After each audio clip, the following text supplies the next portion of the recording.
Damai sejahtera Allah yang melampaui segala akal, itulah kiranya yang memelihara hati dan pikiranmu dalam Kristus Yesus Tuhan kita. Amin. Firman Tuhan yang akan kita dengar dalam Minggu Trinitatis hari ini tertulis dalam kitab Yesaya pasal 61 ayat 1 sampai ayat yang ke-9.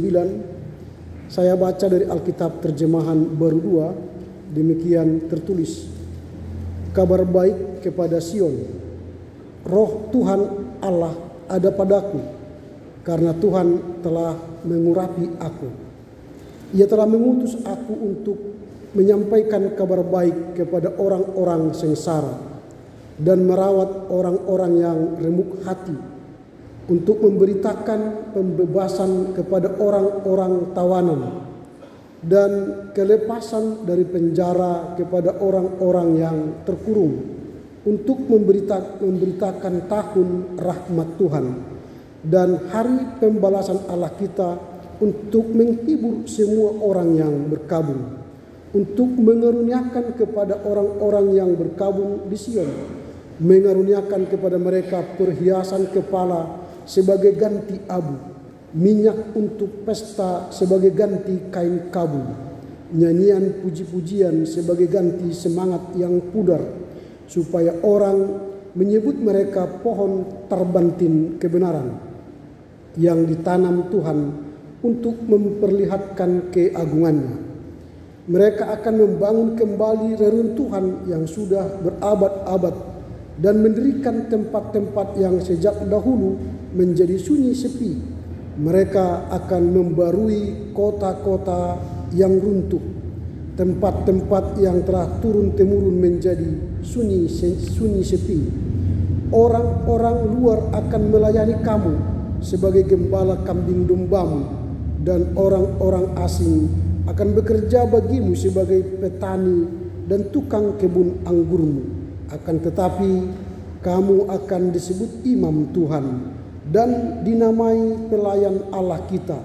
Kamu akan menikmati kekayaan bangsa-bangsa dan memegahkan diri dengan segala harta mereka, sebagai ganti aibmu yang 2 kali lipat banyaknya, dan sebagai ganti noda kamu akan bersorak-sorai karena bagian yang diperoleh.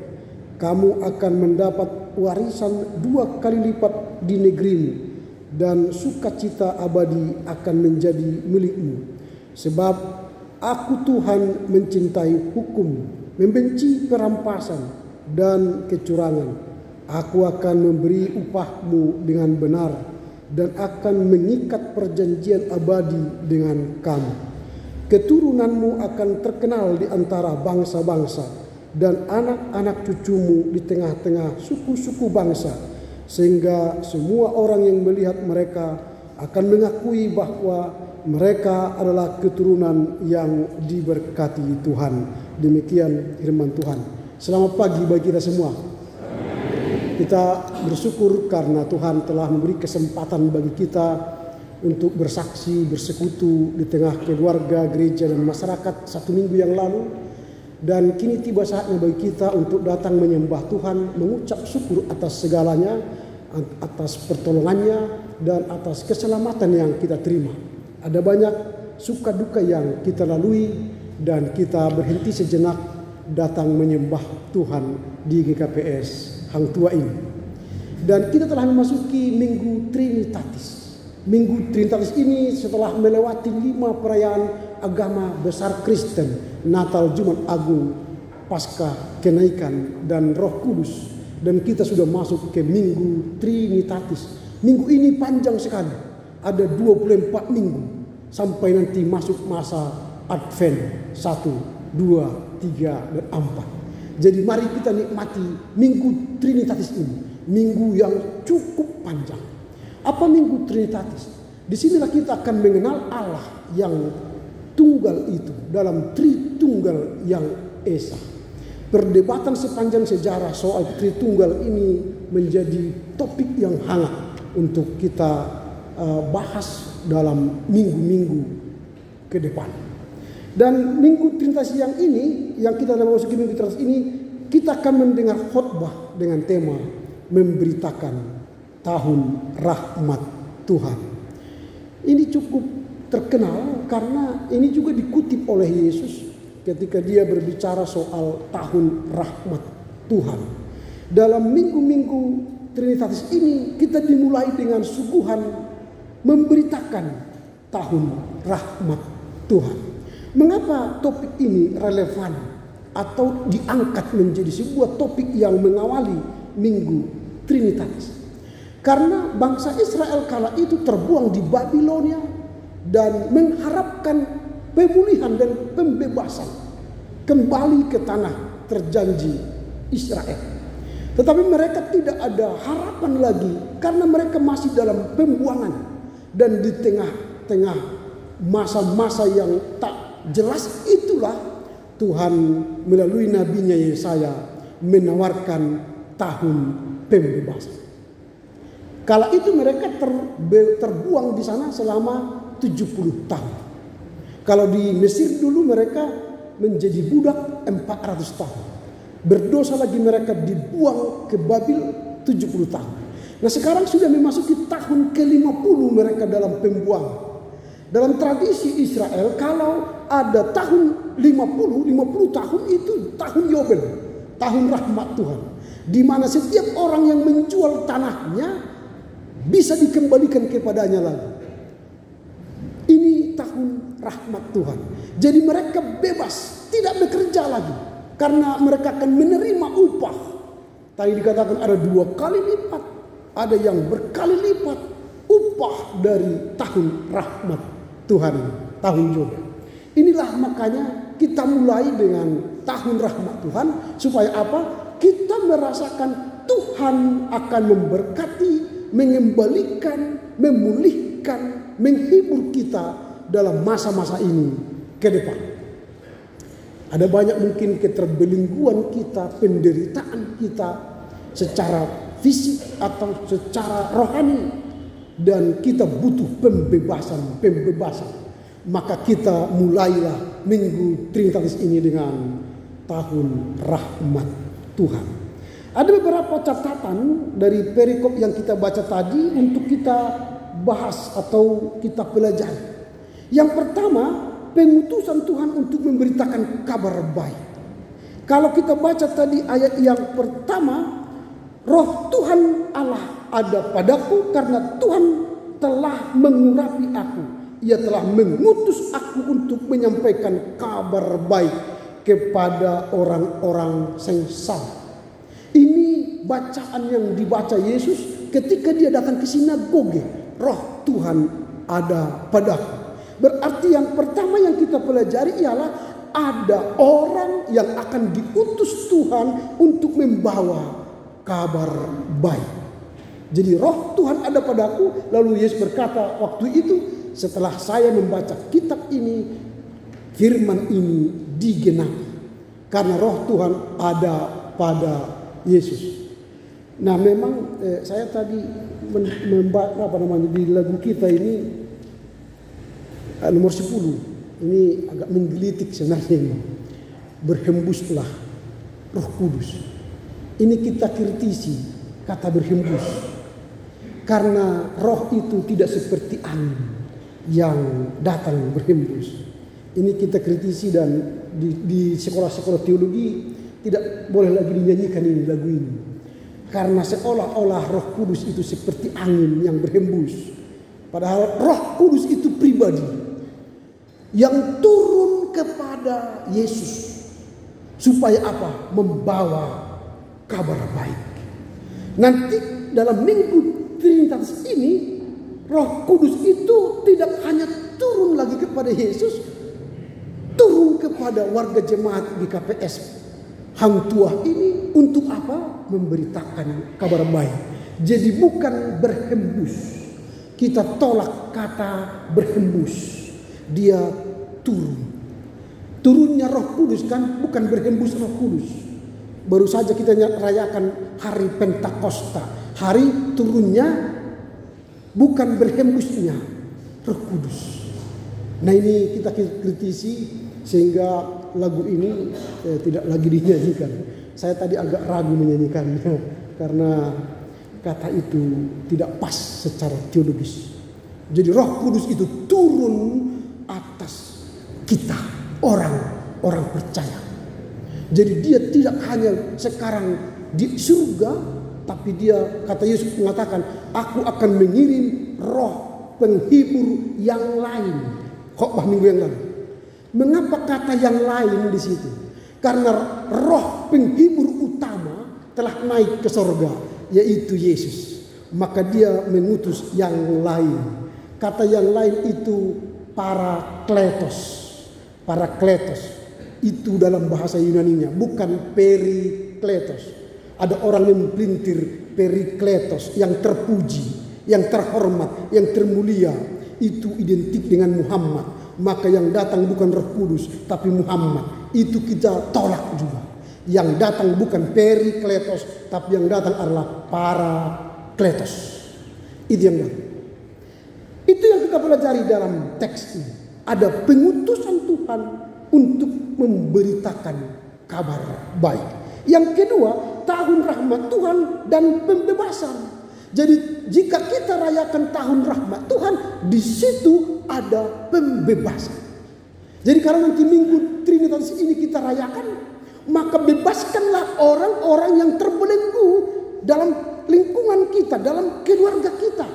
Kalau selama ini istri kita takut melihat kita karena sering kita marah, maka bebaskanlah istri kita dengan rasa takut.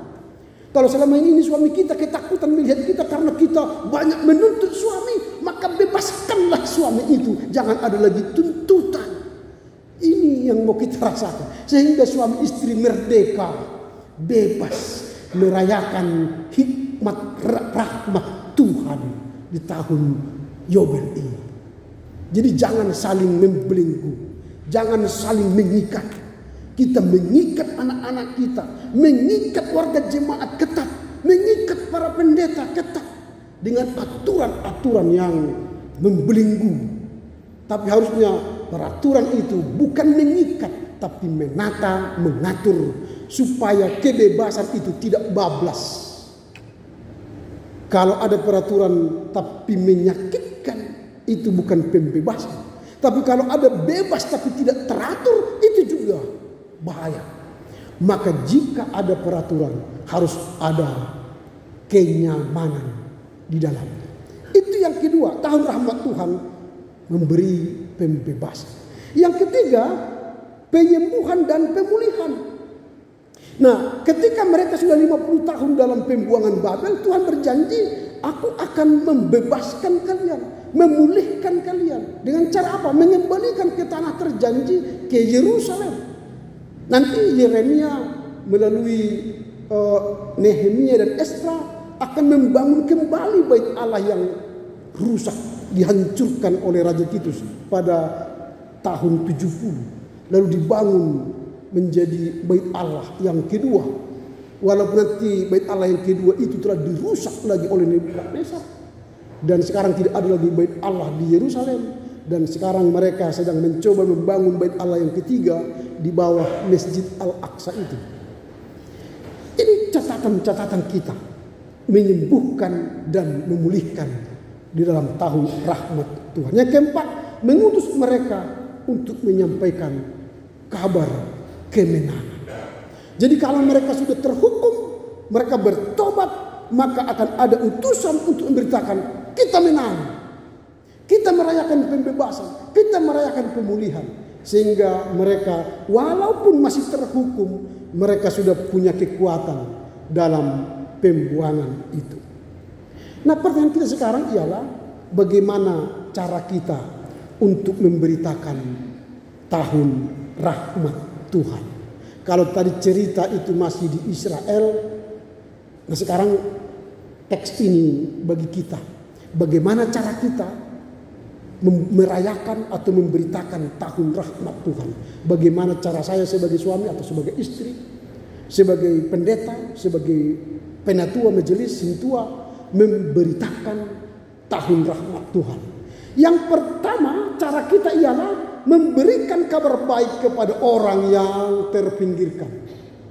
Kabar baik itu evangelion atau sering kita sebut evangelium. Jadi bawalah kabar baik kemana kita pergi. Jangan bawa kabar buruk, bad news. Sebab hari-hari kita dipenuhi dengan kabar buruk. Tonton televisi, media elektronik, kabar buruk. Baca media cetak, koran, kabar buruk. Pembunuhan, pemerkosaan, perampokan. Belum lagi dagelan politik yang kita tonton. Belum lagi ijazah palsu yang kita tonton terus menerus sampai bosan. Tidak ada kabar baik yang mengimbangi kabar buruk setiap hari. Kalau kita baca kabar buruk setiap hari mungkin ada 1000, kabar baik hanya 1. Coba mana yang kita tonton? Film yang memberitakan kabar buruk atau kabar baik? Kalau ada sinetron temanya orang-orang baik, gak ada yang menonton itu. Sepi. Tapi kalau ada film atau sinetron pelakor, pembunuhan berantai, wah. Coba beli Pos Metro yang kita baca. Wah, kenapa ini? Kenapa ini? Tapi baca juga. Tapi kalau baca Alkitab baru 1 ayat.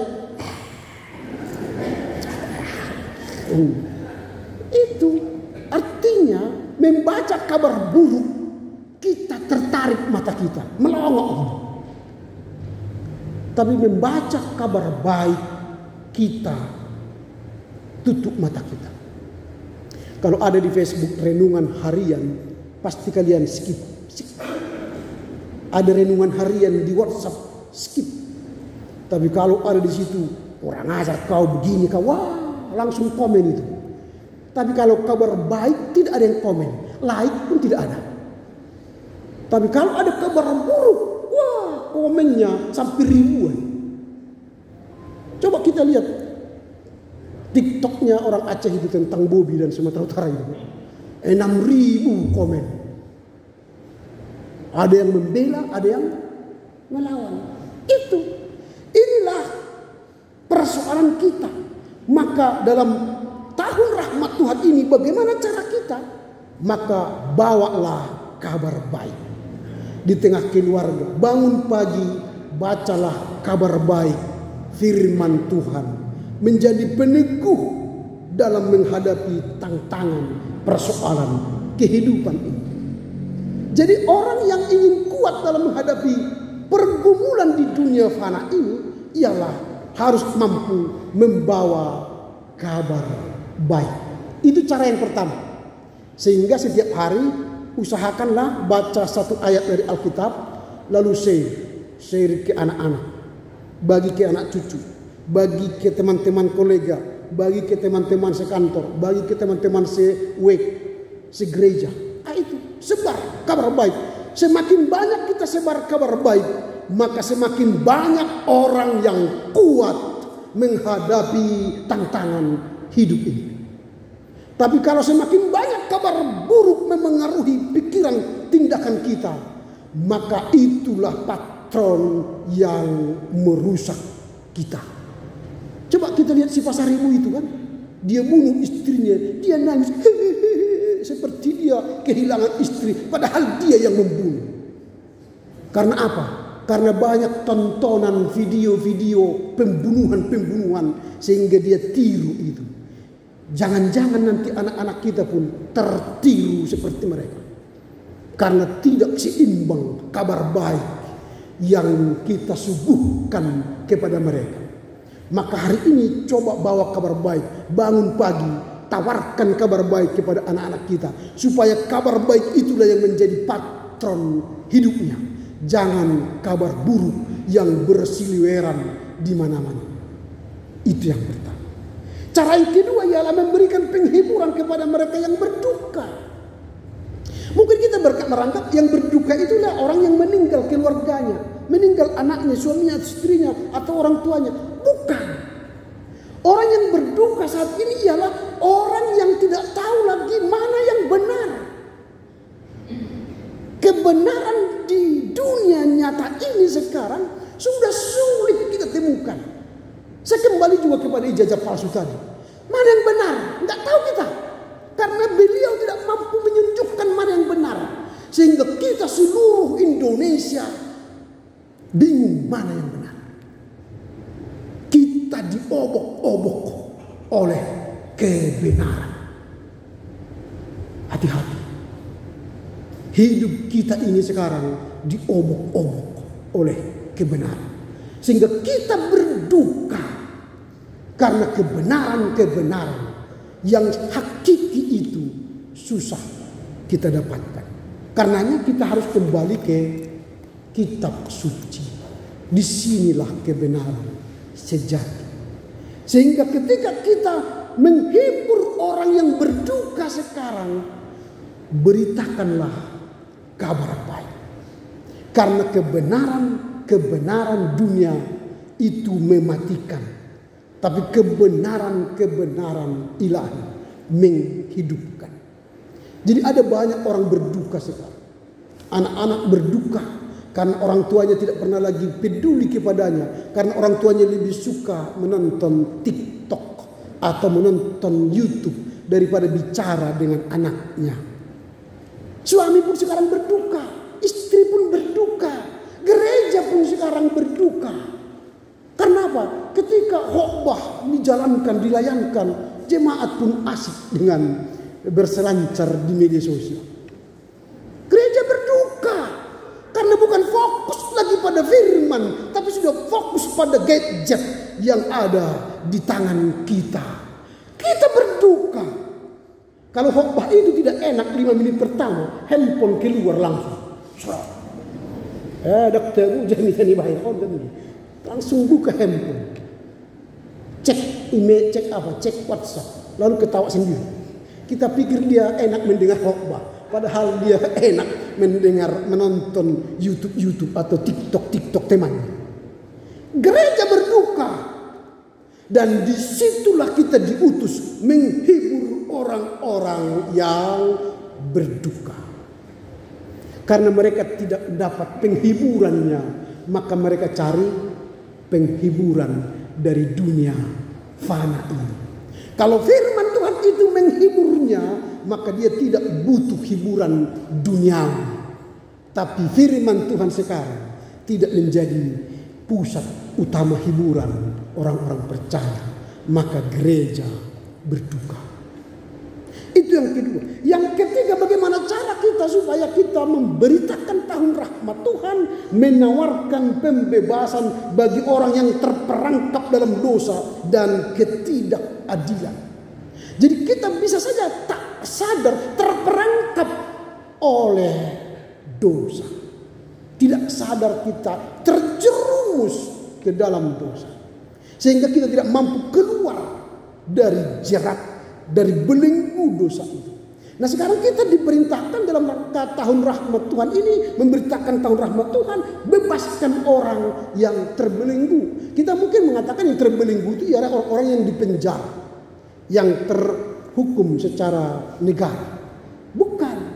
Ada banyak orang sekarang terpenjara karena ketidaktahuannya, ketidakmengertiannya.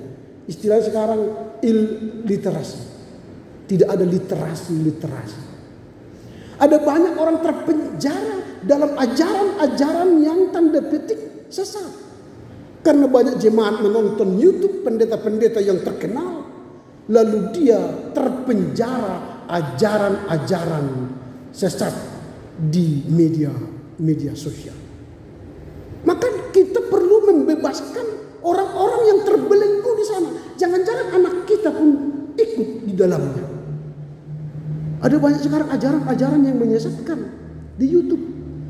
Karena generasi Z dan Alpha, mereka adalah native digital yang lahir sudah digital. Mereka sekarang cenderung individualis. Kalau ditanya mereka, apakah saudara suka di gereja? Jawabannya tidak. Mengapa? Karena dia bisa bersekutu secara personal ke Tuhan melalui ibadah-ibadah online, melalui khotbah-khotbah pendeta terkenal. Bisa dia pilih pendeta-pendeta yang pandai berkhotbah. Tapi tanda petik ajarannya tidak sehat. Kita terbelenggu oleh ajaran-ajaran dunia. Apalagi kalau Bapak Ibu sekarang suka menonton apologet itu kan, atau polemikus Islam yang melawan kekristenan, lalu ada apologet Kristen yang menyerang polemikus Islam. Hati-hati. Kita tidak bisa mengetahui mana yang benar, mana yang baik dan salah.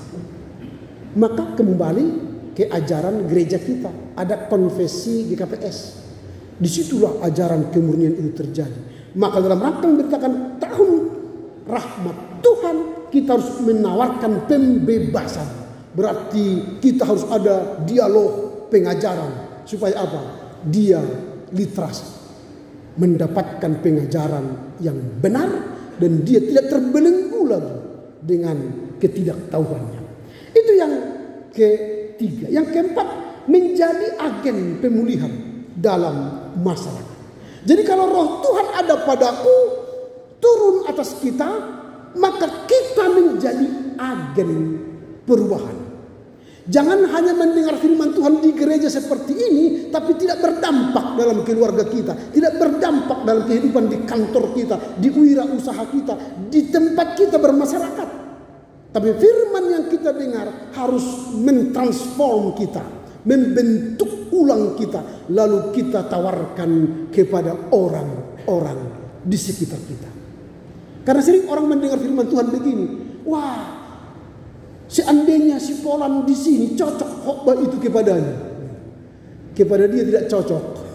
Kepada orang lain yang di bayangannya cocok firman Tuhan, sehingga tidak mengubah dirinya.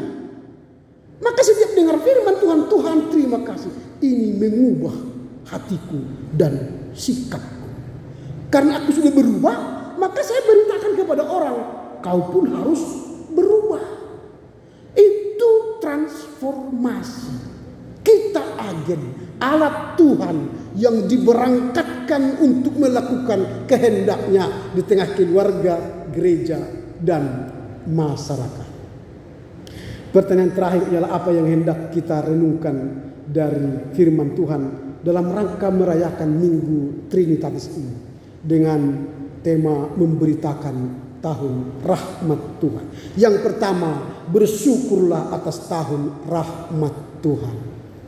Terima kasih Tuhan, Engkau memberi kami tahun rahmat Tuhan, tahun pembebasan. Itu harus kita syukuri. Artinya dalam kehidupan bergereja, keluarga, ada evaluasi. Tahun rahmat Tuhan 50, 75 kan itu kan tahun Yobel, tahun jubileum kan bisa saya. Nanti dalam hidup kita juga yang ulang tahun yang ke-25, ke-50, ulang tahun pernikahan 25, 30, 50, itu merupakan tahun-tahun Yobel, tahun-tahun rahmat Tuhan. Atau kita persempit lagi, ketika saya berulang tahun, itu tahun rahmat Tuhan. Masih diberi sampai di sini bekerja, bersekutu melayani. Tuhan tolong saya untuk usia selanjutnya. Entah berapa panjang umurku, kalenderku di dunia ini, tapi hidupku berkenan kepada daripada usia 80 tahun tak berkenan bagi Tuhan. Bukan berarti mengatakan umur yang pendek tak berkenan bagi Tuhan. Pendek berkualitas masuk surga. Daripada 90 jangan masuk sini, sana kan sayang. Jadi dunia ini adalah latihan rohani menuju kehidupan yang kekal. Jadi syukurlah ada tahun rahmat Tuhan, tahun evaluasi bagi kita. Yang kedua, mari membawa kabar baik kepada sesama orang yang terpinggirkan. Jadi ceklah nanti siapa orang-orang yang terpinggirkan. Oh, suamiku sudah lama kuabaikan. Biasanya kalau dia datang, halo sayang, sekarang gak pernah lagi, ulangi lagi. Apalagi sekarang kan kalau usia pernikahan 5 tahun, halo babe, honey, gitu kan. Tapi setelah 25 tahun menikah, hey, Rilho, Mako, gitu kan. Gak ada lagi seninya, gak ada lagi sayangnya. Tapi kalau tanggal 1, udah gajian Pak, udah bisa. Kalau belum disetorkan marah-marah, udah gajian belum? Kalau sudah dikasih, ya makasih ya Pak, gitu kan. Tapi tanggal 10 ulangi lagi, muka sudah terkerip lagi, karena sudah habis kan. Nah itulah hidup, ritme. Entah sedikit banyak uang kita di kantong, wajah kita tetap senyum. Gitu kan. Ada orang pura-pura gini, ada orang dompet mulai, nggak ada ngomong. Padahal 1 juta di dompetnya. Takut dia nanti dipinjam orang. Biarkan aja kita senyum. Ya, dipikirnya uang kita 1 juta, padahal 10.000 kan. Lalu dia bilang, ada uang mulai pinjam dulu, ada 10.000. Tidak cukup 1 juta. Kan jujur kan? Daripada ada uang mulai, iya lah, ya ini ada uang. Padahal 1 juta kan, itu bohong. Jadi nggak berkah. Jadi senyum aja supaya kita menjadi pembawa kabar baik kepada orang yang terpinggirkan. Yang ketiga, mari memberi penghiburan kepada orang yang berduka. Mungkin saja suami kita berduka, anak kita berduka, dia dapat nilai 5 di sekolah, panggil dia, apa yang perlu kutolong nak. 5 itu bukan akhir hidup. Besok nilai 6, Bapak ajari. Gimana kesulitannya? Wah, dia bangga punya bapak yang mengerti dia. Ini sudah 5, bodoh kali kau kan. Besoknya bodoh lagi. Besoknya bodoh lagi. Karena doa kita, ucapan kita mendoakan dia bodoh. Tapi kalau kita lihat 5, wah, hebat sekali kau nak. Sudah 5, besok 6 ya. Besok 7 ya. Kita ajari, semangat, support. Kita hibur dia. Karena dia memang sudah capek. Gurunya mengajar cepat sekali ngomongnya, nggak dia dengar. Gimana dia mendapat ilmu? Gurunya ngomongnya seperti kecepatan 150 km per jam. Kemampuan dia hanya 60 km per jam. Maka kita lah yang menolong dia, membuat speednya kurang. Mana nah? 2 kali 2 sama dengan 4. Ngerti dia? Guru kali berapa? Otaknya pun tertutup, terkunci. Maka ketika ujian nggak dapat, maka kitalah yang menghibur dia. Kita pun suami istri kadang-kadang karena kecepatan inang atau istri kita ngomong nggak ngerti kita apa-apa. Akhirnya kita ya. Apa tadi? Kita ulang lagi. Tapi coba pelan, Pak. Besok kita ke sekolah anak kita. Oke, siap. Ini karena kecepatannya nggak. Itu. Jadi saling menghibur ya. Pulang nanti ke rumah saling menghibur. Hiburlah cucu kita, hiburlah keluarga kita, supaya semua tertawa nanti. Kalau semua tertawa kan sudah enak kan? Bangun pagi tertawa, senang. Ini bangun pagi, wah. Kalau dimulai dengan merepet, akhirnya bahaya. Tapi mulailah dengan senyum, lagu penyembahan kepada Tuhan. Maka Tuhan senang diberkati hidup kita. Setiap hari kita merayakan tahun rahmat Tuhan. Yang keempat, memulihkan dan membangun kembali yang rusak. Hidup kita ini tidak ada yang sempurna. Terkadang kita rusak, terkadang kita jatuh ke dalam dosa. Maka kita yang rohani memulihkan, membangun yang rusak. Anak-anak kita pun tidak ada yang sempurna. Lahir langsung IQ 200, gak ada itu. Kita ajari dulu, mama, gitu kan? Makan. Dari mama makan, baru makan, minum. Kita ajari. Lalu nanti kalau kita sudah tua, kita yang diajari lagi. Mama itu. Jadi berubah itu, balik lagi. Jadi kalau kita waktu kecil diajari mama kita, bapak kita berkata-kata, terimalah. Tapi kalau bapak kita sudah tua dan mama kita sudah tua, dia diajar berjalan, jangan mengeluh. Karena kita melatih dia lagi berjalan setelah kita dilatihnya berjalan. Jadi hidup ini siklus. Itu yang keempat. Lalu yang terakhir, mari memulihkan dan membangun kembali yang rusak. Jadi kalau ada yang rusak, pulihkan, bangun kembali. Sehingga hidup ini rumah tangga menuju kesempurnaan. Tidak ada rumah yang langsung melompat jadi sempurna. Maka rumah tangga, bukan rumah duka. Rumah tangga itu berarti kita berproses di dalam supaya lebih sempurna. Kalau rumah duka setiap hari berkelahi, itu namanya rumah duka, bukan rumah tangga. Jangan jadikan rumahmu rumah duka, tapi jadikan rumahmu rumah tangga di mana kita berproses menuju sempurna. Tuhan menolong kita mengerti, memahami firman-Nya kini sepanjang masa. Amin. Bapa dalam sorga, kami bersyukur firman-Mu hari ini meneguhkan kami untuk memberitakan tahun rahmat Tuhan. Tuhan menolong kami untuk mengerti, memahami firman-Mu dan melakukannya dalam kehidupan kami sehari-hari. Amin.